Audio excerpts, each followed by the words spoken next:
നമസ്കാരം. മലയാളി വാർത്തയിലേക്ക് സ്വാഗതം.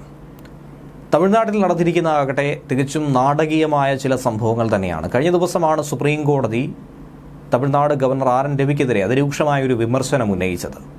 അതിന് പിന്നാലെ ഇന്ന് നടന്നിരിക്കുന്നത് അപ്രതീക്ഷിത ഒരു സംഭവം. വളരെയേറെ വിവാദങ്ങൾക്കൊടുവിൽ DMK നേതാവായ കെ പൊന്മുടി വീണ്ടും തമിഴ്നാട് മന്ത്രിയായി സത്യപ്രതിജ്ഞ ചെയ്ത് അധികാരമേറ്റിരിക്കുകയാണ്. മറ്റാരുമല്ല, തമിഴ്നാട് ഗവർണറായ ആർ.എൻ. രവി തന്നെയാണ് പൊന്മുടിക്ക് സത്യവാചകം ചൊല്ലിക്കൊടുത്തത്. പൊന്മുടിയെ അഭിനന്ദിക്കുകയും ചെയ്തിട്ടുണ്ട്. ഉന്നത വിദ്യാഭ്യാസ മന്ത്രിയായിട്ടാണ് നിലവിൽ പൊന്മുടി സത്യപ്രതിജ്ഞ ചെയ്തിരിക്കുന്നത്. വളരെ കാലമായി സർക്കാരുമായി കടുത്ത പോരിലായിരുന്നു ഗവർണർ ആർ.എൻ. രവി. കേരളത്തിലേതുപോലെ തന്നെ സമാനമായ ഒരു വലിയ വെല്ലുവിളിയിലേക്ക്, പ്രതിസന്ധിയിലേക്കൊക്കെ തന്നെ അവിടുത്തെ ഭരണ സാഹചര്യങ്ങൾ കടന്നു പോകുന്ന ഘട്ടത്തിലാണ് സുപ്രീം കോടതിയിൽ DMK സർക്കാർ അഭയം പ്രാപിച്ചത്. സർക്കാരുമായി ഏറെക്കാലമായി ഗവർണർ അകന്നു നിൽക്കുന്നു.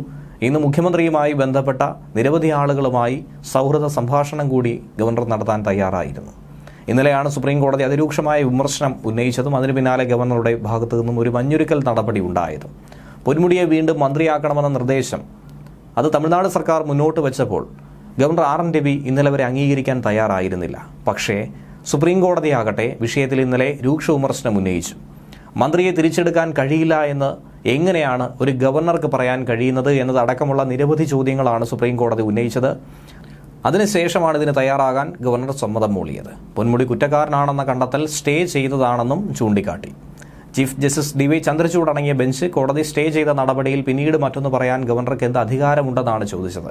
അന്തിമമായൊരു തീരുമാനം കോടതി മുന്നോട്ട് വെച്ചപ്പോൾ അതിനെ ധിക്കരിക്കാൻ ഗവർണർ എന്തുകൊണ്ട് തയ്യാറായി, അതിനെന്താണ് കാരണം എന്നുള്ളത് വ്യക്തമാക്കേണ്ടതുണ്ടായിരുന്നു. ഇക്കാര്യത്തിൽ തീരുമാനമെടുക്കാൻ ഗവർണർക്ക് ഇന്ന് വരെയായിരുന്നു സുപ്രീം കോടതി സമയം അനുവദിച്ച് നൽകിയത്.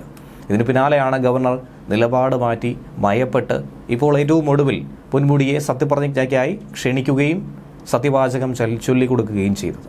ന്യൂസ് ഡെസ്ക് മലയാളി വാർത്ത.